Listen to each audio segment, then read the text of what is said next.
உலகில் மொழிகள் தோன்றாத பல மொழிகள் பிறக்காத காலகட்டத்தில் தமிழ் மொழிக்கான தொல்காப்பியம் என்கிற இலக்கண இலக்கிய நூலை கொண்டிருந்தது தமிழ் பேரினம். உலகில் பல இனக்கூட்டம் வாழ்வதற்கு நிலமில்லாது, தங்களுக்கென்று தேசமில்லாது நாடோடிகளாக திரிந்த காலகட்டத்தில் தங்கள் வாழ்வியல் நிலங்களை குறிஞ்சி, முல்லை, மருதம், நெய்தல், பாலை என்று 5 வகையாக பகுத்து வாழ்ந்தவர்கள் தமிழர்கள் நாம். வாழ்வதற்கு எந்த இலக்கணமும் தேவையில்லை. தாயோடும் உறவு கொள்ளலாம், நாயோடும் உறவு கொள்ளலாம் என்கிற வரம்பற்று வாழ்ந்த காலகட்டத்தில்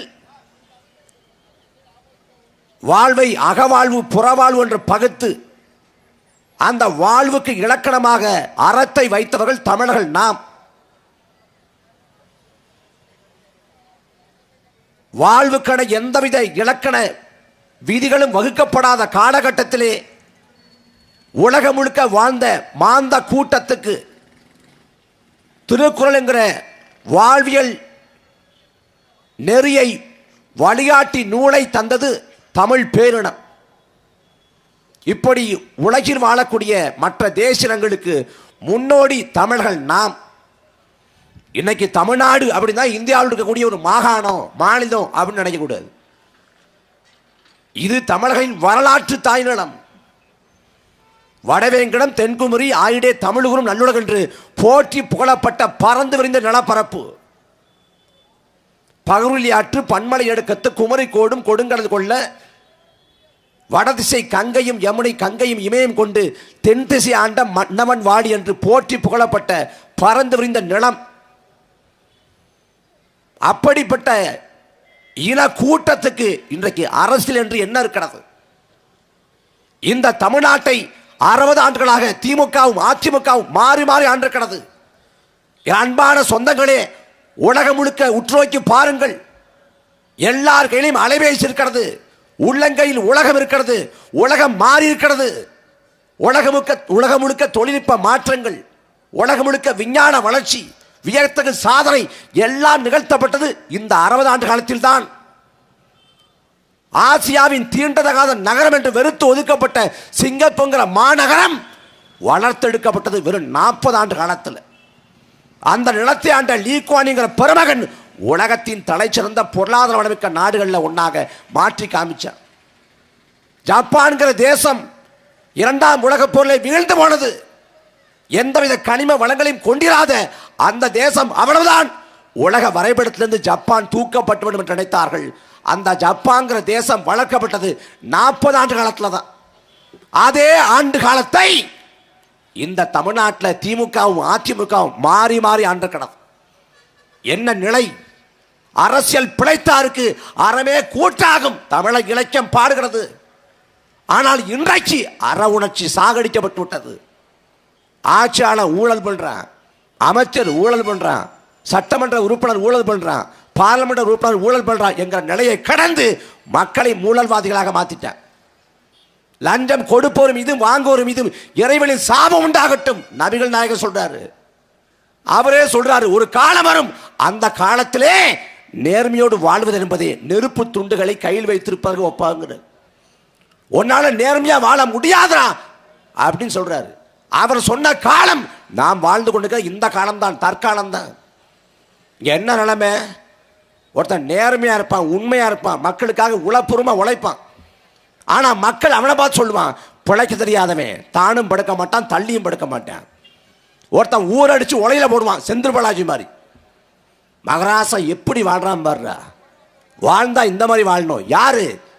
எந்த மக்கள் நல்லா வாழணும் நேர்மையா உழைக்கிறோமோ அந்த மக்கள் நேர்மைய உண்மைய உதாசீனப்படுத்துற இந்த நிலைக்கு நம்மை தள்ளியது யார்? மாறி மாறி ஆண்ட திராவிட கட்சிகள். ஆண்டுமே இந்தியாவிலே ஜாலியன் வாலாபாக் படுகொலை, அந்த படுகொலை கண்டித்து இன்றைக்கு வரை வரலாற்றின் பக்கங்களில் பதிவு செய்கிறோம். வரலாற்றில் கருப்பு பக்கத்தால் எழுதப்படுது. ஜாலியன் வாலாபாக் படுகொலை நடைபெற்று முடிந்து 100 ஆண்டுகளை கடந்து விட்டது. 100 ஆண்டை கடந்த பிறகு எந்த இங்கிலாந்து நாட்டை சேர்ந்த வெள்ளைக்காரன் சுட்டுக் கொன்றானோ அதே இங்கிலாந்து நாட்டின் பார்லிமெண்டத்திலே ஜாலியன் வாலாபாக் படுகொலை வரலாற்று பேரவலம். அன்றைக்கு அப்படி நிகழ்ந்திருக்க கூடாது என்று இன்னைக்கு இருக்கக்கூடிய தற்கால தலைமுறை மன்னிப்பு கேட்கிறது, வருத்தம் தெரிவிக்கிறது. ஆனால் நம் சமகாலத்தில் வாழக்கூடிய சமகாலத்தில் தூத்துக்குடி நடந்த துப்பாக்கி சூட்டுக்கு யார் வருத்தம் தெரிவித்தது? யார் மன்னிப்பு கோரியது? அதிமுக ஆட்சியிலே தூத்துக்குடி துப்பாக்கி சூடு அன்றைக்கு இதே திமுக கண்டித்தது. நாங்கள் ஆட்சிக்கு வந்தால் குற்றவாளிகளை கூண்டில் ஏற்றுவோம், ஒருவரையும் விடமாட்டோம், மன்னிக்க முடியாத பேரவலம் படுவாதகம் என்று பேசியது திமுக. ஆனால் திமுக ஆட்சிக்கு வந்த பிறகு தூத்துக்குடியில் எவன் மக்களை சுட்டுக் கொன்றானோ அவர்களை பாதுகாத்தது, படுகொலை செய்து முடித்தது அதிமுக. படுகொலை செய்தவர்களை காப்பாற்றிக் கொண்டிருப்பது திமுக. என்ன மாற்று திமுகவுக்கும் அதிமுகவுக்கும்? திமுக ஒரு பஜனை பாடுவான், ஒரு பல்லவி பாடுவான். பாஜக ஒரு வாஷிங் மிஷின் வச்சிருக்கு. அந்த வாஷிங் மிஷினில் ஊழல்வாதிகளை போட்டு வெளுத்து அப்பளு கட்டவளாக மாற்றிடுவாங்க. அப்படிதான் அஜித் பவார்ங்கிற ஊழல்வாதியை யோகே சிகாமணியா மாத்துறாங்க அப்படின்னு பேசுது. சரி, பாஜக வாஷிங் மிஷின் வச்சிருக்கான், உண்மைதான். நீ எந்த வாஷிங் மிஷினை போட்டு வெளுத்து செந்தில் பாலாஜி அப்பளு கட்டாள மாத்திர? 2016 ஆண்டு அரவக்குறிச்சி பொது தேர்தல், தமிழ்நாடு சட்டமன்ற பொது தேர்தலில் அரவக்குறிச்சி தொகுதிக்கு தேர்தல் தள்ளி வைக்கப்படுகிறது, தஞ்சாவூர் தொகுதிக்கு தேர்தல் தள்ளி வைக்கப்படுகிறது. காரணம், வாக்கு காசு கொடுத்தார்கள் என்று குற்றம் சுமத்தப்பட்டது. அந்த குற்றத்தை சுமத்தியது இதே திமுக தான்.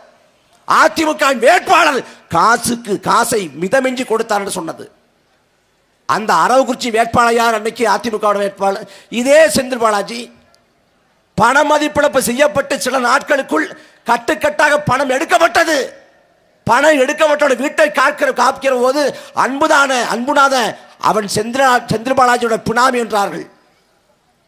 இன்னைக்கு அந்த செந்தில் பாலாஜி எப்படி அப்படி கட்ட மனசா மாறினாரு? இதே குளித்தலை சட்டமன்ற பொது தேர்தல் பரப்புரையின் போது அன்னைக்கு இதே ஐயா ஸ்டாலின் என்ன பேசினாரு? ஸ்டாலின் பேசுறப்ப சொல்றாரு, ஊழல்வாதி, ஊழல் பெருச்சாளி, போக்குவரத்து துறையில் வேலை வாங்கி தரன்னு சொல்லிட்டு காசு வாங்கினார் செந்தில் பாலாஜி. குற்றம் சுமத்தியது ஸ்டாலின். சட்டமன்றத்துக்குள்ளே கோபாலபுரம் கொள்ளை கூடாரம், கொள்ளை கூட்டம் என்று பேசியது செந்தில் பாலாஜி. அந்த செந்தில் பாலாஜி திமுகவின் முதன்மை தலைகர்த்தாவாக எப்படி மாறி போனார்? மாறி போனதுக்கு காரணம் என்ன? செந்தில் பாலாஜிக்கு என்ன கொள்கை பிடிப்பா? கோட்பாட்டு மீது பற்றா? பெரியார் மீது, அண்ணாவின் மீது, அம்பேத்கர் மீது, திராவிட கோட்பாட்டு மீது அவ்வளவு ஆழ்ந்த புலமையா? இல்லை. கருணாநிதி குடும்பத்துக்கு, ஸ்டாலின் குடும்பத்துக்கு எவன் சரியா பணம் வசூலிச்சு கப்பாங்கட்டுவான்னு பார்க்குறேன். சென்னையில் ஒருத்தர் இருக்கார் சேகர் பாபுன்ட்டு. அவர் அதிமுக சட்டமன்ற உறுப்பினராக இருக்கிற போது சட்டமன்றத்துக்குள்ளே கருணாநிதி அடிக்க பயந்தார். ஆனால் திமுகவோட முதன்மையான அமைச்சர்கள் இன்னைக்கு சேகர் பாபு ஒரு ஆள். ஏன் அங்கே ஒரு வேலை பார்க்குறாரு. இங்கே அதே போல் செந்தில் பாலாஜி அவர் என்ன பண்ணுறாரு? மது போத்தலுக்கு, எல்லா மது போத்தலுக்கும் ஒரு போத்தலுக்கு 10 ரூபா கூட வாங்கி அந்த பணத்தை திமுகவோட நலனுக்கு அந்த குடும்பத்துக்கு கப்பம் கட்டுறார். அந்த செந்தில் பாலாஜி அப்படி கட்டவர். அந்த செந்தில் பாலாஜி சிறைப்படுத்தப்பட்ட போது மானங்கட்டு போய் கோட்பாடு சொல்லி கொள்கையை பேசிய கம்யூனிஸ்ட் இயக்கங்கள் உட்பட எல்லாம் போராட்டம் நடத்தியது. 15 மாசம் சிறையில் இருந்துட்டு வெளில வந்தார் செந்தில் பாலாஜி. வந்த உடனே ஸ்டாலின் சொன்னார், தியாகி செந்தில் பாலாஜி. செந்தில் பாலாஜி தியாகி என்றால் இந்த நிலத்திலே நாட்டின் விடுதலைக்காக செக்கெடுத்த எங்கள் பாட்டன் வஉசிக்கு பேர் என்னடா? என்ன பேரு? வெள்ளைக்காரன் அடித்து மண்டையை பிளந்த போது கூட உயிரை விட்டானே ஒளிய தான் வைத்திருந்த கொடியை விடாது சத்தானே திருப்பூர் குமரன். அவனுக்கு பேர் என்ன? அவனுக்கு பேர் என்ன? செந்தில் பாலாஜி தியாகி என்றால் திருப்பூர் குமரனுக்கு பேர் என்ன? இந்த நிலத்தில் மொழிக்காக தாளமுத்துவும், நடராசனும், கீழப்பள்ளி சின்னசாமியும், விருகம்பாக்கம் அரணானந்தனும் உயிரை ஈந்தார்களே, களத்திலே செத்து விழுந்தார்களே, அவர்களுக்கு பேர் என்ன? ஈழத்தில் மக்கள் கொண்டொழிக்கப்பட்ட வேளையில் அந்த படுகொலையை தடுத்தெடுத்த வேண்டும் என்பதற்காக இதே சென்னையில் முத்துக்குமார் தொடங்கி லண்டன்ல முருதாசன், கடலூர் தமிழ்வேந்தன், புதுக்கோட்டை பாலசுந்தரம், பள்ளைப்பட்டி ரவி, சிறுகாழி ரவிச்சந்திரன் என்று உலகம் முழுக்க 18க்கும் மேற்பட்ட தமிழர்கள் செத்து விழுந்தார்களே. செந்தில் பாலாஜி தியாகி என்றால் அந்த உயிரை கொடுத்த உத்தமர்களுக்கு பேர் என்ன? வெக்கம் இல்லாம கூச்சம் இல்லாம செந்தில் பாலாஜி தியாகி. என்ன தியாகம் பண்ணிட்டாரு? லஞ்சம் வாங்கிட்டு உலகத்திலே திரும்ப கொடுத்தவர் செந்தில் பாலாஜி. மிகப்பெரிய தியாகம் இல்லையா? செந்தில் பாலாஜி வசமாக மாட்டிக்கொண்டார். அவரால் தப்பிக்க முடியாது. ஏனென்றால் லஞ்சத்தை வாங்கிவிட்டு அவர் திரும்ப கொடுத்து விட்டதால் அப்பழுக்கட்டு அது சாட்சியாக மாறியது. அதனால் என்ன பண்ணிட்டான்? இப்ப செந்தில் பாலாஜி இந்த வழக்கில் திமுக அரசு 1000 பேருக்கு மேல சாட்சிகளாக சேர்த்திருக்கிறது. இந்த 1000 பேரையும் விசாரிச்சு முடிச்சு வழக்கோட இறுதி தீர்ப்பு வர்றதுக்குள்ள செந்தில் பாலாஜியின் பேரன் பிறந்து விடுவார். செந்தில் பாலாஜியின் பேர். ஏன்னா இந்த நூற்றாண்டுல வழக்கு முடிய போறதில்லை. அப்ப செந்தில் பாலாஜியை காப்பாற்றுவதற்கு இந்த கேடுகட்ட திமுக அரசு எந்த எல்லைக்கு போகுது? இதே செந்தில் பாலாஜி அதிமுக இருக்கிற போது கேசி பழனிசாமி மணல் கொள்ளை அடிக்கிறார். அதை ஏற்க முடியாது, மணக்கொள்ளைக்காக போராட்டம் செய்வோம் சொன்னது செந்தில் பாலாஜி. ஆனா இன்னைக்கு திமுக ஆட்சியில் மணக்கொள்ளை இல்லையா? இதே அமராவதி ஆற்றில மணக்கொள்ளை அடிக்கப்படுதா இல்லையா? என்ன நிலைமை? அடிமை இந்தியாவில் நம் பாட்டன் பாரதி வாண்ண காவிரி தென்பண்ணை பாலாறு தமிழ் கண்டதொரு வையை புறநதி என மேவியாறு பல ஓட திருமணி செலுத்த தமிழ்நாடுன்னா அடிமை இந்தியாவில் பிறந்து அடிமை இந்தியாவில் செத்து போனவன் பாரதி. அவன் அடிமை இந்தியாவில் ஆறுகள் தமிழ்நாட்டை செழிக்க வைத்தது. தமிழ்நாடு முழுக்க குறுக்கு நெடுக்குமாக ஆறுகள் ஓடி செழிக்க வைத்தது. ஆனா சுதந்திர இந்தியாவில் அத்தனை ஆறுகளும் செத்து போனது. காவிரியிலே தண்ணி கட்டு 30 ஆண்டுக்கு மேல போராட்டம். மத்தியிலே காங்கிரஸ் ஆண்டாலும் சரி, பாஜக ஆண்டாலும் சரி, தமிழ்நாட்டை திமுக ஆண்டாலும் சரி, அதிமுக ஆண்டாலும் சரி, காவிரியில தண்ணி வராது. காவிரியில தண்ணி கட்டு போராடினால் கர்நாடகாவில் வாழக்கூடிய தமிழ் துரத்தோடி அடிப்பான்.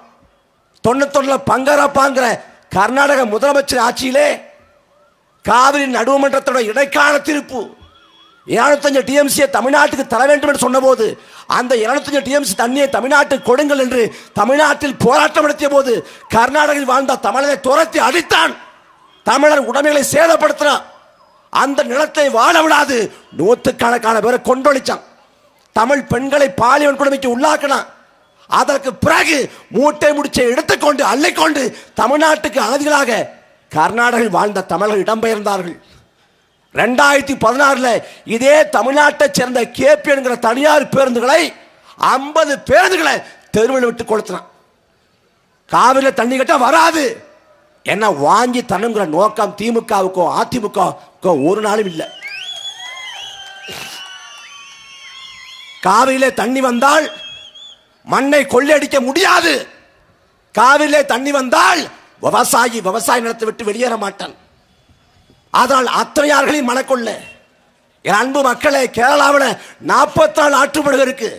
ஒரு ஆற்றுப்படுகை 2 ஆற்றுப்படுகை இல்லை, 44 ஆற்றுப்படுகை. ஆனால் அங்கே மண் அள்ளே முடியாது.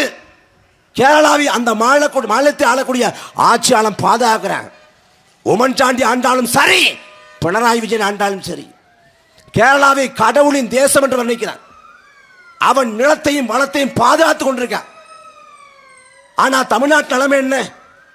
அத்தனை ஆறுகளையும் மனக்கொள்ள. காவிரியில் தண்ணி வரல, ஒரு பக்கம் போராட்டம். அதே சமயம் காவிரி ஆற்றின் துணையாறு அமராவதி, காவிரி ஆற்றின் துணையாறு பவானி, காவிரி ஆற்றின் துணையாறு நொய்யல், இந்த ஆறுகள் செத்து கொண்டிருக்கிறது. அன்பான மக்களே, மனிதன் விஷத்தை அறிந்தால் வாழ முடியாது. நுரை தள்ளுவது போல ஆறு நுரை தள்ளி கொண்டிருக்கிறது. நொய்யல் ஆறு செத்து போனது. அமராவதி ஆறு அழிவின் விளிம்பில் இருக்கிறது. என்ன செய்ய போறோம்? திரும்ப திமுக வாக்கு செலுத்த போறோமா? திரும்ப அதிமுக வாக்கு செலுத்த போறோமா? திமுக ஆட்சியில் சட்ட ஒழுங்கு சரியில்லை, அதிமுக போராட்டம் செய்யும். அதிமுக ஆட்சியிலே சட்ட ஒழுங்கு சரியில்லை, திமுக போராட்டம் செய்யும். ஆனா என்றைக்காவது திமுக ஆட்சியிலே மனக்கொள்ளை இருக்கிறது என்று அதிமுக போராடி நீங்கள் பார்த்தது உண்டா? அதிமுக ஆட்சியிலே மனக்கொள்ளை இருக்கிறது என்று திமுக போராடி நீங்கள் பார்த்தது உண்டா? திமுக அதிமுக 2 பேரும் கட்சிகள்ல எந்த கட்சி ஆண்டாலும் சரி இந்த மண் வளத்தை சூறையாடுவான், கொள்ளையடிப்பான். 2000 ஆண்டுகளை பின்னோக்கி போய் பாருங்க. வரலாற்றில் தமிழ்நாட்டை எண்ணற்ற மன்னர்கள் ஆண்டார்கள். அந்நிய மன்னர்கள் படையெடுப்பை நிகழ்த்தினார்கள். தமிழ்நாட்டின் மீது போர் புரிந்தார்கள், சண்டையிட்டார்கள். உயிர் பலி கொடுக்கப்பட்டது. வாதாபி எரிக்கப்பட்டது, உறையூர் எரிக்கப்பட்டது. கோயில்கள் நொறுக்கப்பட்டது, புத்த மடங்கள் தகர்க்கப்பட்டது, தேவாலயம் இடிக்கப்பட்டது. இத்தனை ஆண்டு காலத்தில் எந்த ஒரு மன்னனும் எத்தனை வன்முறை செஞ்சிட்ட போதிலும், எத்தனை போர் புரிந்திட்ட போதிலும், ஒரு ஆத்ம மண்ணை கொள்ளையடித்து அவன் கோட்டை கட்டல, ஒரு மலையை தகர்த்து அவன் அரண்மனை கட்டல. மன்னராட்சி காலத்தில் பாதுகாக்கப்பட்ட இயற்கை வளங்கள் மக்களாட்சி காலத்திலே சூறையாடப்பட்டு கொண்டிருக்கிறது. வெள்ளக்காரர் 200 ஆண்டு 300 ஆண்டு இந்த இந்தியாவை ஆண்டான். வெள்ளக்காரன் இந்த நாட்டின் வளங்களை அள்ளிக்கொண்டு போனான், செல்வ வளங்களை அள்ளிக்கொண்டு போனான். இந்த நாட்டின் மீது மிகப்பெரிய சுரண்டலை செஞ்சான். நம் முன்னோர்களை அடிமைப்படுத்தினான், கொடுமைப்படுத்தினான், தூக்கில தொங்கிட வச்சான். ஆனால் அந்த வெள்ளைக்காரன் இந்த நாட்டின் இயற்கை வளங்கள் மீது கை வைக்கல. ஆனால் 60 ஆண்டுகள திராவிட ஆட்சியிலே இந்த மண்ணின் வளங்கள் சூறையாடப்பட்டு கொண்டிருக்கிறது. என்ன செய்ய போறோம்? மறுபடியும் திமுகவுக்கு அதிமுகவுக்கு ஓட்டு போட போறோமா? தமிழ்நாட்டுக்கு 9 லட்சம் கோடி 10 லட்சம் கோடி கடன். அந்த 9 லட்சம் கோடி கடன் 80 லட்சம் கோடி கடனாக மாறினாலும் சரி, என்றாவது ஒரு நாள் அந்த கடனை தீர்க்க முடியும். பொருளாதார சிக்கலை நம்மளால் தடுத்து இந்த நிலையை மீட்டு கொண்டு வர முடியும். ஆனால் இந்த நிலத்தின் வளங்கள் சூறையாடப்பட்டால் என்ன செய்ய முடியும்? என்ன செய்ய முடியும்? மலைகளை தகர்த்துட்டான். மலைகள் என்பது மலைகள் இல்லை. ஒரு கோயிலின் ராஜகோபுரம் கூட தகர்க்கப்படலாம். ஆனால் நீர்கோபுரம் சொல்லப்படக்கூடிய இந்த மலைகள் ஒரு நாள் தகர்க்கப்படக்கூடாது. ஆனால் தகர்த்து முடிச்சுட்டேன். ஆனால் ஆளக்கூடிய ஆட்சியாளருக்கு இதை பற்றி எந்த கவலையும் இல்லை. இங்கே மணற்கொள்ளைக்கு எதிராக, வளக்கொள்ளைக்கு எதிராக, நீர்கொள்ளைக்கு எதிராக எவன் போராடுறானோ அவன் களத்திலே பெயரிடப்படுவான். புதுக்கோட்டையை சேர்ந்த சமூக செயல்பாட்டாளர் ஜகபர் அலி, அவர் இந்த கனிமூல கொள்ளைக்கு போராட்டம் செய்கிறார். போராட்டம் செய்துவிட்டு ஒரு தேதியை குறித்து, இந்த தேதியில் நான் மிகப்பெரிய அளவில் மக்களை திரட்டி ஆர்ப்பாட்டம் செய்ய போறேன் அப்படின்னு அறிவிக்கிறார். மாவட்ட ஆட்சியர்கிட்ட மனு கொடுத்துக்கிறாரு. எந்த தேதியில் மாவட்ட ஆட்சியர்கிட்ட மனு கொடுத்தாரோ அந்த தேதியில் லாரியை ஒரு முறைக்கு பல முறை அவரை ஏற்றி நச்சு கொண்டான். எங்க பிழைச்சுவாரோ தப்பிச்சுவாரோன்னு பிழைக்கவே கூடாது என்று கொண்டான். தூத்துக்குடியில் நேர்மையான கிராம நிர்வாக அலுவலர் லூடுது மணக்கொள்ளையை தடுத்தார். மணக்கொள்ளைக்கு எதிராக களத்தில் நின்றார். அவர் அலுவலகத்துக்குள்ளே புகுந்து அவரை வெட்டி சாச்சான். அதே போல இந்த வனக்கொள்ளைக்கு எதிராக எவன் நின்னாலும் அச்சுறுத்தப்படுவான். திமுக அதிமுக 2 கட்சியில் எந்த கட்சி வந்தாலும் எந்த மாற்றம் அடைய போறதில்லை. இதே செந்தில் பாலாஜி தான் சொன்னார். இங்க இருந்துகிட்டு திமுக ஆட்சிக்கு வந்தோடனே 10 மணிக்கு ஆட்சிக்கு வந்தா 10:10க்கு மண் அள்ளுங்க, யார் கேட்க போறான்னு. என் அன்பு மக்களே, மண் தானே மணல் தானே என்று நினைக்கலாம். 1 கியூபிக் மீட்டர் அளவுக்கு மண்ணை எடுத்தால் 3 கியூபிக் மீட்டர் அளவுக்கு நிலத்தடி நீர் மட்டம் கீழே போகும். ஆற்றிலே மண்ணை எடுத்தால் 6 நீரை சேமிக்கிற தன்மையை இழந்துவிடும். தொடர்ச்சியாக மண் எடுக்கிற போது 6 செத்து போகும். 6 ஒண்ணுமில்லாத வளங்களை இழந்து போகும். அந்த நிலைக்கு இந்த 2 திராவிட கட்சிகளும் தமிழ்நாட்டை தள்ளி கொண்டிருக்கிறது. இதில் மறுபடியும் திமுக ஓட்டு போடணும், மறுபடியும் அதிமுக ஓட்டு போடணும். 2021 இதே திமுக என்ன சொல்லிச்சு? அதிமுகவோட கொடுமையான ஆட்சிக்கு மாற்றான ஆட்சியை தருவோம், நாங்கள் வந்தால் விடியல் ஆட்சியை தருவோம், நாங்கள் வந்தால் நீர்த்தரவு ரத்து செய்வோம், நாங்கள் வந்தால் பழைய ஓய்வூதிய திட்டத்தை அமல்படுத்துவோம், நாங்கள் வந்தால் இந்த லஞ்ச ஊழலை ஒழிப்போம், நாங்கள் வந்தால் நிர்வாக சீர்கட்டை போக்குவோம், நாங்கள் வந்தால் அந்த ஊழல்வாதிகளை சிறைப்படுத்தும். எல்லாவற்றையும் சொன்னது இதே திமுக.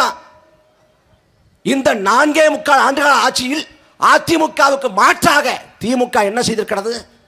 அதிமுகவின் ஆட்சியில் என்னவெல்லாம் நடந்ததோ அதுவெல்லாம் திமுகவின் ஆட்சியிலே சத்தமில்லாது நடந்து கொண்டிருக்கிறது. அதிமுகவின் ஆட்சியிலே மதுபான கடையை மூடக்கோரி போராட்டம் நடத்தணும். தமிழ்நாடு முழுக்க பெண்கள் போராட்டம், திமுகவும் சேர்ந்து போராட்டம் நடத்தியது. இந்தியாவில் இளமதி விலை கொண்ட மாநிலம் தமிழ்நாடு. ஆகவே மதுபான கடையை மூட வேண்டும். தமிழ்நாடு முழுக்க போராட்டம் நடத்தியது அம்மையார் கனிமொழி. ஆனால் இன்னைக்கு நிலைமை என்ன? இன்னைக்கு திமுக மதுபான கடையை மூடல. இதே திமுக 2021 தேர்தல் வாக்குறுதி கொடுத்தது, நாங்கள் ஆட்சிக்கு வந்தால் படிப்படியாக மதுவிலக்கை அமல்படுத்துவோம். மாவட்டந்தோறும் சுகாதாரத்துறை அமைச்சகம் சார்பாக குடியால் பாதிக்கப்பட்டவங்களை மீட்பதற்கு மீட்பு நிலையங்கள் அமைப்போம் சொன்னது திமுக. ஆனால் ஒன்றும் செய்யல. இப்போ ஐயா ஸ்டாலின் என்ன சொல்றாங்க? போதையின் பாதையில் போகாது. சரி, போதையின் பாதையில் போகலை, காட்டுக்குள்ளே போயிடலாமா? எங்கிட்டு போகிறது? சரி, பாதையில போதையை வச்சா பரதேசியவன். இந்த சாலையில போனா ஒண்ணு மதுபான கடை இங்க இருக்குது, இல்ல அந்த பக்கம் இருக்குது. இங்க வந்து ஊர்களில் விளையாட்டு திடல் இல்லாத ஊர் இருக்கு, விளையாட்டு திடல் இல்லாத ஊர் இருக்கு, நூலகம் இல்லாத ஊர் இருக்கு, மைதானம் இல்லாத ஊர் இருக்கு, உடற்பயிற்சி கூடம் இல்லாத ஊர் இருக்கு. ஆனா மதுபான கடை இல்லாத ஒரு ஊர் இருக்கா? தமிழ்நாட்டில் 1 கோடி குடும்பங்கள் மதுவால் பாதிக்கப்பட்டிருக்கிறது. மது என்பது ஒரு பழக்க வழக்கம் இல்ல, நோய். மதுவால பாதிக்கப்பட்ட குடி நோயாளிங்கிறார் அண்ணல் காந்தியடிகள். மதுபான கடையை மூட சொல்லி போராட்டம் நடத்திய காலம் போய் இன்னைக்கு தமிழ்நாடு முழுக்க கஞ்சா விநியோகம், கஞ்சா அபின் போன்ற போதைப் பொருட்களின் புழக்கம் கடைக்கோடி வரைக்கும் போயிடுச்சு. தலைநகர் சென்னை தொடங்கி கடைக்கோடி கிராமம் வரை மிதமிஞ்சிய போதைப் பொருட்களின் புழக்கம். அதிமுக ஆட்சி காலத்திலே சட்டமன்றத்துக்குள் குட்காவோடு போனார் ஐயா ஸ்டாலின். அப்ப சபாநாயகர் கேட்டாரு, இந்த சட்டமன்றத்துக்குள்ள இந்த பொருட்கள் அனுமதி இல்லை, எதுக்காக குட்கா எடுத்துட்டு வந்தீங்கன்னு சொன்னாரு. கேட்டவன சொல்றாரு, போதைப் பொருட்கள் எளிதா தமிழ்நாட்டில் புழக்கம் இருக்குது, அதுல வந்து இந்த குட்காவெல்லாம் எளிதா கிடைக்குது, அதை எடுத்து காட்டவே எடுத்து கொண்டு வந்தேன்னு. அன்னைக்கு குட்காவோட போனாரே, இன்னைக்கு தமிழ்நாட்டு சட்டமன்றத்துக்குள்ள கஞ்சாவோட போகலாமா? 20 ஆண்டு காலமா கள்ளச்சாராய மரணங்கள் இல்லை. ஆனா திமுக ஆட்சிக்கு வந்த பிறகு இந்த 5 ஆண்டுகள் ஆட்சியில் 100க்கும் மேற்பட்டவன் கள்ளச்சாராயம் குடிச்சு செத்து போனான். மரக்காணம், செங்கல்பட்டு போன்ற பகுதியில் கள்ளச்சாராய மரணங்கள் 20க்கும் மேற்பட்டவன் செத்து போனான். நாங்கள் இருப்புக்கரம் கொண்டு ஒடுக்குவோம், ஒருத்தரையும் சும்மா விட மாட்டோம் வாக்குறுதி கொடுத்தது ஸ்டாலின். ஆனா அடுத்த ஆண்டு கள்ளக்குறிச்சியில் 69 பேர் செத்து போனான். யார் காரணம்? யார் இந்த கேடு கட்ட நிர்வாகத்துக்கு யார் காரணம்? இதே திமுக தானே. மறுபடி திமுக வந்து என்னங்க செய்ய போகுது? மறுபடியும் அதிமுக வந்து என்ன செய்ய போகுது? 1 ஆண்டு 2 ஆண்டு இல்ல, திமுக அதிமுக சேர்ந்து 60 ஆண்டு காலம் ஆண்டிருக்கேன். திமுக 25 ஆண்டு காலம், அதிமுக 31 ஆண்டு காலம். இந்த ஆண்டு காலத்தில் தமிழர்களை எந்த அளவுக்கு முன்னேற்றி விட்டுருக்காங்க. இப்ப திமுக மறுபடியும் அதிகாரத்துக்கு வந்து இந்த 5 ஆண்டு காலத்தை செய்யாத எதை ஒன்று செய்ய போறேன்? இந்தியாவில் ஒரு கட்சி, மாநில கட்சி முதல் முறையாக ஆட்சியை பிடித்தது என்றால் திமுக 1967 அண்ணா தலைமையில். அதே போல மத்திய அமைச்சர்கள் அதிகப்படியான ஆண்டுகள் அங்க வைத்த ஒரே மாநில கட்சி திமுக தான். 18 ஆண்டுகளும் மத்திய அமைச்சர்கள் அங்க வச்சான். விபி சிங், தேவகவுடா, ஐகே குஜரால், மன்மோகன் சிங், வாஜ்பாய் அப்படின்னு பல பேரோட ஆட்சியில் மத்திய அமைச்சர்கள் அங்க வச்சான். 99 தொடங்கி 2013 வரை தொடர்ச்சியாக 14 ஆண்டு காலம். அந்த 14 ஆண்டு காலத்தில் 2004 2009 காலகட்டத்தில் பெரும்பான்மை இல்லாத காங்கிரஸ் மத்திய அமைச்சரவையில், அந்த காங்கிரஸை தாங்கி பிடித்தது மாநிலத்தை ஆண்ட திமுக. அன்றைக்கு கேட்டதை எல்லாம் திமுகவுக்கு செய்து கொடுத்தது காங்கிரஸ். அன்றைக்கு மாநில உரிமைக்காக, மாநில சுயாட்சிக்காக, மக்களின் நலனுக்காக திமுக என்ன செஞ்சது? காவிரியில் தமிழருக்கான உரிமையை நிலைநாட்டு என்று காங்கிரஸ் அரசிடம் திமுக கேட்டிருந்தால் செய்து கொடுத்திருப்பான். முல்லை பெரியார் அணையோட நீர்மட்டத்தை 152 அடியா உயர்த்து கேட்டிருந்தா செஞ்சு கொடுத்திருப்பான். கச்சத்தீவை மேட்டி எடு கேட்டிருந்தால் எடுப்பதற்கான வேலைகள் செஞ்சிருப்பேன். கல்வியை மாநில பட்டியலில் கொண்டு வா, ஆளுநர் பதவி நீக்கு, அல்ல ஆளுநருக்கான அதிகாரத்தை மட்டுப்படுத்து, கட்டுப்படுத்து, ஏதாவது ஒன்றை கேட்டு திமுக செய்து கொடுத்ததா? எதுவும் இல்லை. அதிகாரத்துக்கு எதுவும் பேச மாட்டேன். அதிகாரத்தை விட்டாங்கன்னா பிறகு ஆட்டுக்கு தாடி இருக்கு, நாட்டுக்கு ஆளுநதுக்கு. இப்போ 2026 சட்டமன்ற பொது தேர்தலில் நிலைமை என்னன்னா, ஒரு சட்டமன்ற தொகுதிக்கு மிக குறைந்தது 30 கோடியை திமுகவும் அதிமுகவும் வாரி இறைக்க போகுது. 30 கோடி. ஒரு சட்டமன்ற உறுப்பினரோட தொகுதி மேம்பாட்டு நிதியே 15 கோடி தான். ஆண்டொன்றுக்கு 5 கோடி, 5 ஆண்டுக்கு சேர்த்து ஆண்டொன்றுக்கு 3 கோடி, 5 ஆண்டுக்கு சேர்த்து 15 கோடி. ஆனால் 30 கோடி 40 கோடியை கொட்டி இறைச்சி இவன் சட்டமன்ற உறுப்பினராக மாறுறான்னா இவன் என்ன செய்ய போற? இவன் ஊரடிச்சு உலையில போட போறேன், ஒட்டுமொத்த ஊரே முங்காம் போட போறேன். அதற்கான சாட்சிகள் நிகழ்ந்து கொண்டிருக்கிறது. திமுக தொடங்குற வேலையில், தொடங்கி முன்னேற வேலையில் அண்ணாவை தோற்கடிக்க காங்கிரஸ் காசு கொடுத்தது. அண்ணா நின்ற தொகுதியில் மட்டும் அன்னைக்கு 10 காசு 5 காசுன்னு கொடுத்தாங்க. அன்னைக்கு அண்ணா சொன்னாரு, என்னை தோற்கடிக்க 6 மலை தாண்டி 7 மலைக்கு போய் வெங்கடேச பெருமாளை கூட்டி வர்றாங்க, வெங்கடேச பெருமாள் மேல சத்தியம் வாங்குறாங்க, எங்களை எதிர்க்க தெம்பில்ல, திராணி இல்ல, வக்கில்ல என்று கேட்டவர் அண்ணா. அந்த அண்ணாவை வெளிவந்த திமுக அந்த அண்ணாவை பேரில் வச்சிருக்கக்கூடிய அதிமுக 2 கட்சியும் தான் வாக்கு காசு கொடுக்குது. வாக்கு காசு நமக்கு காசு கொடுத்து சட்டமன்ற உறுப்பினராகி, நமக்கு காசு கொடுத்து பார்லிமெண்ட் உறுப்பினராகி, நமக்கு காசு கொடுத்து அமைச்சராகி, நமக்காக ஊழியம் செய்வானா, நமக்காக சேவை செய்வானா, நமக்காக உழைப்பானா, நமக்காக தொண்டு புரிவானா? ஏதோ செய்ய மாட்டான். அவன் கொள்ளையடிப்பான், 100 விழுக்காடு கொள்ளையடிப்பான். இந்த திமுக அதிமுக 2 பேரும் தீய சக்திகளை நாம் புறந்தள்ளணும். ஒட்டுமொத்தமாக இந்த மண்ணை விட்டு அப்புறப்படுத்தணும். அதுக்கு சரியான தேர்தல் களம் 2026 தேர்தல் களம். நாம் தமிழர் கட்சி மற்ற கட்சிகள் போல இல்லை. திமுக எப்படி தொடங்கப்பட்டது?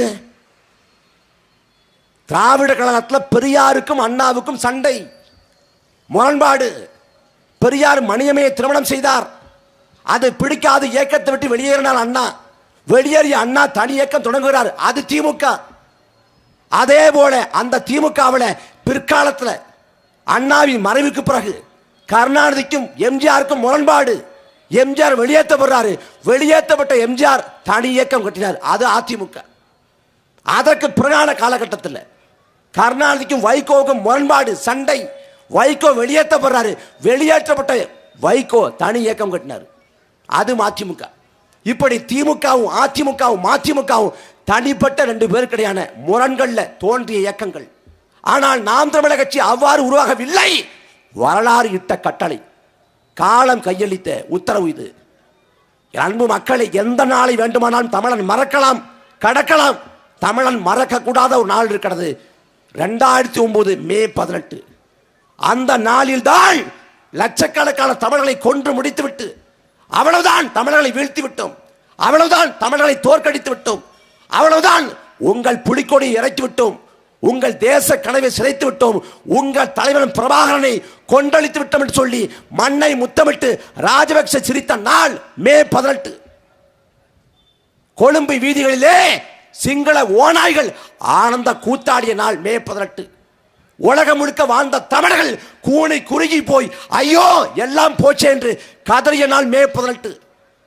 தலைவர் உடலை போன்ற உடலை பார்த்து கண்ணீர் வடித்து ஒப்பார் வைத்து எல்லாம் போச்சே, என்ன செய்வது, வாழ்வதா தற்கொலை செய்து கொண்டு சாவதாண்டு தெரியாது மனம் புழுங்கினால் மே 18.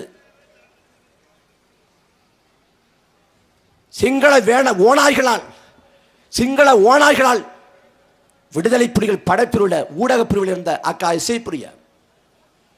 இசைப்பிரியாவை பாலியல் கொடுமை பண்றான். கூட்டு பாலியல் கொடுமை. சிங்கள ராணுவம் கூட்டு பாலியல் கொடுமை செஞ்சதில்லை. அக்கா இசைப்பிரியால் செத்து போனாள். அவள் இறந்த பிறகும் இறந்த தமிழச்சின் பிணத்தை புணர்ந்து சிரித்தான் சிங்களன். அவள் இறந்து விட்டாள், வன்கொடுமை செய்யப்பட்டு. அவள் வன்கொடுமை செய்யப்பட்டு இறந்து விட்டாள் என்பது தெரியக்கூடாது என்பதற்காக பிறப்பிற்குள்ளே துப்பாக்கி செலுத்தி வெடிக்க வைத்த கொடூரத்தை நிகழ்ச்சியது அதே 18 காலகட்டத்தில். தலைவர் பிரபாகரின் இளைய மகன் பாலச்சந்திரனை கை கட்டுகிற தூரத்தில் வைத்து சுட்டு கொன்று அவனை கொண்டொழித்ததும் அதே மே 18 தான். எந்த மே 18 எல்லாம் முடிந்து விட்டது என்று உலகம் கணக்கிட்டதோ, எக்காலம் என்று சிரித்ததோ, அதே மே 18 அதே புலிக்கொடி ஏந்தி, அதே தலைவனை நெஞ்சில் சுமந்து, அதே லட்சிய தாகத்தை ஏந்தி 2010ஆம் ஆண்டு நாம் தமிழர் கட்சி பிறந்தது. 15 ஆண்டுகள பயணம். துளி கூட சமரசம் இல்லை, துளி கூட தடம்புறல் இல்லை. நாம் தமிழர் கட்சி இந்த 15 ஆண்டுகள பயணத்தில் காவிரி சிக்கல், முல்லை பெரியாறு, பாலாறு, கச்சத்தீவு, மீத்தேனு, ஹைட்ரோகார்பன், 8 வழிச்சாலை, உயர்மின் கோபுரம், ஸ்டெர்லைட், அணுவுல, அணுக்களி மையம், எல்லா சிக்கலுக்குமா போராடி இருக்கோம். கஜா புயல், தானே புயல், ஒக்கி புயல், நிவர் புயல், சென்னை பெருவெள்ளம், எல்லா மக்கள் துயருற்ற காலத்திலும் மக்களோடு நின்றிருக்கும். மக்களுக்காக எங்களை நின்று நிரூபித்து விட்டு தேர்தல் களத்துக்கு வந்தோம். 2010 தொடங்கப்பட்ட நாம் தமிழர் கட்சி 2016 முதல் முறையாக போட்டி போட்டது. 1.1 விழுக்காடு வாக்கு, 1 விழுக்காடு வாக்கு. அவ்வளவுதான் நாம் தமிழர் கட்சி முடிந்து போனது. தமிழ் தேசியம் என்று பேசுவர்கள் எல்லாம் தேர்தல் பாதைக்கு ஒத்து வர மாட்டார்கள். நாம் தமிழர் கட்சியின் கதையை முடிந்து போனது என்று கணக்கிட்டார்கள். 1 விழுக்காடு வாக்களை பெற்ற நாம் தமிழர் கட்சி அடுத்தடுத்து படிப்படியாக உடையர்ந்து 8 விழுக்காடு வாக்கு பெற்றோம். தோத்து போன ஒரு கட்சி வளர்ந்ததாக எழுந்ததாக சரித்திரம் இல்லை. ஆனால் 4 தேர்தலில் வெற்றியை ஈட்டாவிட்டாலும் கூட 1.1 8 விழுக்காடு அளவுக்கு நாங்கள் உயர்ந்திருக்கோம்னா கொள்கை, கோட்பாடு, உறுதிப்பாடு, மக்களுக்கான சமரசமற்ற பயணம். நாங்கள் இந்த மண்ணுக்கானவர்கள், நாங்கள் இந்த மக்களுக்கானவர்கள். எங்களை ஆதரிக்காம நீங்க யார் ஆதரிக்க போறீங்க? இந்த கரூர் வேலுச்சாமி புறங்கிறப்ப இந்த கூட்டம் நடப்பதற்கு முன்பாக வந்து பார்த்தோம். வந்து பார்க்குறப்ப இந்த இடத்துக்கு வந்த உடனே மனநிலை மாறுது. ரொம்ப மனசு வந்து கனமாகுது. கண் முன்னே 41 உயிர்களை பறி கொடுத்தோம். ஒரு அயோக்கியனோட அஜாக்கிரதையால எவ்வளவு பெரிய கொடுமை. இந்தியாவில் ஒரு அரசியல் கட்சியின் கூட்டத்தில் இடிபாடுக்குள்ள சிக்கி 41 பேர் இறந்து போனாங்கன்னா இதுதான் முதல் முறை. இவ்வளவு பெரிய எண்ணிக்கை இல்லை. ஆனால் அந்த மரணத்துக்கு குறைந்தபட்சமாக நான் பொறுப்பேற்கிறேன், நான் வருந்துறேன், அந்த மக்கள்கிட்ட மன்னிப்பு கேட்கிறேன் என்று பேசாது ஒருத்தனால திமிராக பேச முடியும்னா எப்படி சகிச்சுக்கிறது? கரூர்ல பரப்புரைக்கு விஜய் நேரத்துக்கு வந்திருந்தா விளம்பரி உயிரிழப்பு ஏற்பட்டிருக்குமா? காலையில் 8:45 நாமக்கல்ல பரப்புரை இது அறிவிக்கப்படுது. ஆனா 8:45 இங்க இருக்காரு விஜய். அவர் பனையூர்ல இருந்து சாவகாசமா கிளம்புறாரு. 12 மணிக்கு கரூர்ல பரப்புரை அறிவிக்கப்படுது. ஆனா கரூருக்கு எத்தனை மணிக்கு வந்தார்? 7 மணிக்கு வந்தார். 7 மணி நேரம் 6 மணி நேரம் காலத்தாமதம் ஏன் செஞ்சாரு? ஒருவேளை கரூர்ல படப்பிடிப்பு, நாமக்கல்ல படப்பிடிப்பு, 7 மணிக்கு படப்பிடிப்பு. என்ன பண்ணிருப்ப? 6 மணிக்கு மேக்கப் போட்டு வந்திருப்ப. 6 மணிக்கு போய் அந்த இடத்துக்கு வரைஞ்சிருப்ப. ஆனா பரப்புரை உடனே ஏன் இவ்வளவு காலதாமதம்? காரணம், உன்கிட்ட கொள்கை இல்லை, உன்கிட்ட கோட்பாடு இல்லை, உனக்கு வந்து மக்கள் நலன் இல்லை. உன்னை பார்க்க கூட்டம் வருது. அந்த கூட்டத்தை காட்டி எனக்கு தான் மாசு இருக்கு, எனக்கு தான் செல்வாக்கு இருக்கு, எனக்கு தான் மக்கள் ஆதரவு இருக்கு அப்படின்னு காட்டணும். அதுக்கு என்ன பண்ற? சனிக்கிழமை கூட்டம் நடத்துற, சனிக்கிழமை ஜவுளி வர்த்தகம் அது தொழில் நடக்குது. இங்க வார சம்பளம் வாங்கிட்டு எல்லாரும் 7 மணிக்கு தான் கடைத்தெருவுக்கு வருவாங்க. அப்ப அந்த கூட்டத்தை எதிர்நோக்கி திட்டமிட்டு நாமக்கல்லேருந்து இங்க எவ்வளவு கிலோமீட்டர்? கரூருக்கு 32 கிலோமீட்டர், 42 கிலோமீட்டர் தான். மிஞ்சி போனா 1 மணி நேரம், 1.5 மணி நேரத்தில் வந்துக்கலாம். ஆனா வராம 4 மணி நேரம் 5 மணி நேரம் காலதாமதம் செஞ்சு நாமக்கல்ல பரப்புரைக்கு வந்தவன அப்படியே வண்டியோடு சேர்த்து கூட்டு வந்து இங்க வர்றப்ப காவல்துறை சொல்லுதுங்க. காவல்துறை சொல்லுது அங்க போன இடிபாடுக்குள்ள சிக்க நேரிடலாம், அங்கே நிறுத்துக்கணும். நான் நிறுத்த மாட்டேன்னு திட்டமிட்டு கொண்டு வந்து 41 பேர் செத்து போறேன். உங்க கண் முன்னே ஆம்புலன்ஸ்ல செத்து விழுந்து ஏத்தி கொண்டு போறாங்க. ஆம்புலன்ஸ் வருது, என்னப்பா ஆச்சு, ஏதோ ஆச்சுப்பா அப்படின்னு கூட்டத்தை நிறுத்தாம கடைசி வரைக்கும் அந்த கூட்டத்தை நடத்தி 41 பேர் செத்து போனப்ப ஓடிகாலி பையன் மேல் ஓடி போறேன். வர்றதுக்கு 7 மணி நேரம் ஆகுது, 8 மணி நேரம் ஆகுது. ஆனா திருச்சிக்கு 2 மணி நேரத்தை எப்படி போனேன்? உன்னை பார்க்க வந்து செத்து போனா. குறைந்தபட்ச குற்ற உணர்ச்சி இருந்தா கரூர்ல வந்து செத்து போனவங்க உடம்புக்கு மாலை போட்டு கண்ணீர் விட்டு அழுது ஒப்பாரி வச்சுக்கணும். ஆனா கடைசி வரை கரூருக்கு வராம நீ வந்து மகாபலிபுரத்தில் ரெசார்ட்டை புக் பண்ணி ரெசார்ட்டுக்கு வாங்க, நான் காலில் விழுந்து காதலி மன்னிப்பு கேட்கிறேன்னா திமிர்த்தனம் தானே. 20 லட்சம் பணம், செத்து போனவங்க தலா வீட்டுக்கு வந்து தலா 20 லட்சம் பணம் கொடுத்துட்டா செத்து போன உயிர் வந்துருமா? என்ன திமிரு? செப்டம்பர் 27 இந்த மரணம் நடக்குது. அன்னைக்கு நான் வந்து வேதாரண்யம் பக்கம் ஒரு பொதுக்கூட்டத்தில் இருக்கிறேன். பொதுக்கூட்டம் முடிஞ்ச உடனே அலைபேசி எடுத்து பார்க்குறேன். இந்த மாதிரி விஜய் பரப்புல 10 பேர் இறந்து போயிட்டாங்களா அப்படின்னு செய்தி வருது. அலைபேசியை பார்க்குற மாத்திரத்தில் கண்ணில் தனியாக ஊற்றுது. அடுத்த நாள் கோயம்புத்தூரில் பொதுக்கூட்டம் அப்படிங்கிறதுனால பேருந்து பதிவு பண்ணி இந்த கரூர் வழியை தான் போகணும். அதனால் கோயம்புத்தூருக்கு போகாமல் கரூரில் இறங்குறப்ப அங்கே போய் நிற்கிறப்ப அண்ணன் நன்மாரன் உள்ளிட்ட நாம் தமிழ உறவுகள் 2 மணிக்கு 3 மணிக்கு இருந்தாங்க. 2 மணிக்கு 3 மணிக்கு இருந்தப்ப அங்கே அந்த உறவுகளோடு இன்னும் கடைசியில் அந்த பிணவரைக்கு எதுக்க வரிசை உடம்புகள் அடுக்கி வைக்கப்பட்டுச்சு. உடம்பு அடுக்கி வைக்கப்பட்டவன் மாலை வாங்கிட்டு மாலை போடலாம் அப்படின்னு அண்ணன் நன்மாரனோடு போகிறப்ப அண்ணன் நன்மாரன் வந்து முதல்ல மாலை போடுறாங்க. எனக்கு மாலை கொடுத்து போட சொல்கிறாங்க. மாலை போடலான்னு கிட்ட நெருங்குறப்ப மாலை போட முடியாமல் என்னடா இது ஒன்றுமோ உடம்பு மாதிரி தெரியுது என்னடான்னு பார்க்குறப்ப ஒரு குழந்தை, அது குழந்தை உடம்புன்னு தெரிஞ்ச மாத்திரத்தில் உடம்பு நடுங்கி அழுதுகிட்டு நல்லா மோட முடியலை, மாலை போடலன்னு அழுதுட்டு வந்தேன். எனக்கு வலிக்குதுடா, யாரோ செத்து போனேன்னு நினைக்கிறேன், எனக்கு வலிக்குதுடா. ஆனால் உன்னை பார்க்க வந்து செத்து போயிட்டான், உனக்கு எப்படா குற்ற உணர்ச்சி நான் ஓடி போனேன்? எப்படா ஓடி போக முடிஞ்சு? எப்படா பனையூரில் போய் பரதேசி படுக்க முடிச்சோனால எப்படா முடிஞ்சு? படத்துல குழந்தை இறந்து போனா துடிக்கிறியடா படத்துல பரதேசி. ஆனா உண்மையில 8 குழந்தை இறந்து போச்சுடா. இதே இடத்துல மரக்கிளையிலேருந்து ஏறின விழுந்து கூட்டால் சரிஞ்சு துரு விஷ்ணு குழந்தை இறந்து போச்சு. அந்த குழந்தையை கூட்டி கொண்டு போன அந்த குழந்தையோட அத்தை இன்றைக்கு வரைக்கும் குற்ற உணர்ச்சியிலிருந்து நம்மளால உயிர் போச்சுன்னு குற்ற உணர்ச்சியை மீள முடியாம தவிக்கிறான். அந்த குழந்தையோட தாய் வாய் பேச முடியாத காது காணாத தாய் தன் குழந்தை இறந்து போச்சேன்னு வாயை திறந்து அழ முடியல, கதற முடியல. கண் பார்வையற்ற ஒரு மாற்றுத்திறனாளி தாய், சக்கரை வியாதியில் கண் பார்வை போச்சு. அந்த தாயோட மகன், அம்மா நான் வேலைக்கு போய் சம்பாதிச்சு உன் கண் பார்வை மீட்டு கொண்டு வந்துடுறேன் அப்படின்னு நம்பிக்கையோட்டு வளர்க்குறேன். அந்த மகன் இறந்து போயிட்டான். கண் பார்வை இல்லாத போது எல்லா வெளிச்சமும் இருந்த அந்த மகன் இறந்து போயிட்டான். அதுக்கு விஜய் என்ன சொல்ல போறாரு? ஒரு நல்ல மனநிலை கொண்டவன், ஒரு நல்ல மனிதன், மனசாட்சி கொண்டவன்னா நம்மளால 41 பேர் செத்து போயிட்டான்னா அவன் தற்கொலை எண்ணத்துக்கு தான் போவான். அவனால வெளியே வர முடியாது, அவனால் நடமாட முடியாது. ஆனா இந்த மரணம் நிகழ்ந்து சரியா 3 மாத காலத்துல மலேசியாவில் போய் நடமாட முடியாதா? எப்படா நடமாட முடியுது? எப்படி முடியுது? அதுக்கு பிறகு இத்தனை நாள்ல இந்த மரணம் தெரிஞ்சோ தெரியாமலோ என்னால் நிகழ்ந்துருச்சு, நான் மன்னிப்பு கேட்கிறேன் அப்படின்னு ஒரு வார்த்தை பேசலைங்க. நம்மள மானம் கட்டி போயிட்டோமா? அப்படி என்னடா நான் நடிகரை பார்க்கணும்னு நாக்க தொங்க விட்டு போகணும்? அப்படி என்ன? அவனுக்கு நம்மளை போட 2 கை இருக்கு, 2 கால் இருக்கு, மூக்கு இருக்கு, வாய் இருக்கு. இதானே நடிகன்? படத்துல எல்லாம் பண்ணுவான், நிஜத்துல தொட நடுங்குவான். கரூர் மரணத்துக்கு பிறகு இந்த வழக்கு சிபிஐக்கு மாற்றப்பட்ட பிறகு இன்று வரை பாஜகங்கிற வார்த்தையை சொல்ல துப்பில்லை இந்த தொடர்நிதிக்கு. கூட்டம் நடந்தா டிவிக்கேன்னு கத்துறது, கொடியா காட்டுறது. 41 பேர் செத்து விழுந்த போது நீங்கள் எங்கடா புடுங்க போனீங்களாடா?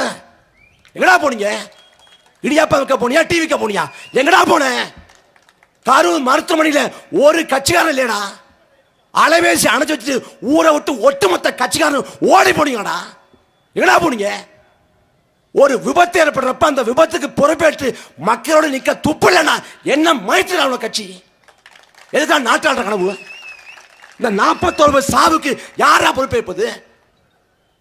சாலையில் வாகனத்தில் போயிட்டு இருக்கப்ப குறுக்க வந்து நாய்க்குட்டி விழுந்துருது, ஒரு கண்டுக்குட்டி விழுந்துருது. நம்மளால நாய்க்குட்டியோ கண்டுக்குட்டியோ செத்து போச்சுன்னு தெரிஞ்சா நம்மளால சாப்பிட முடியாது, தூங்க முடியாது, நிம்மதி இழந்துருவோம், குற்ற உணர்ச்சி ஆயிடுவோம். ஆனா 41 பேர் செத்து போன பிறகும் ஒருத்தன் நடனமாடி கொண்டிருக்கான்னா இவன் உலகத்தின் உச்சபட்ச சைக்கோ. நீ படத்துல பார்க்கிற விஜய் இல்ல, படத்துல வில்லன்னு ஒரு கதாபாத்திரம் காட்டுவோம் பாரு, அதை விட 100 மடங்கு கொடுங்கோல் தன்மை கொண்டவன். அரசியல் இருந்து அப்புறப்படுத்தணும். என்ன கொள்கை, என்ன கோட்பாடு உனக்கு?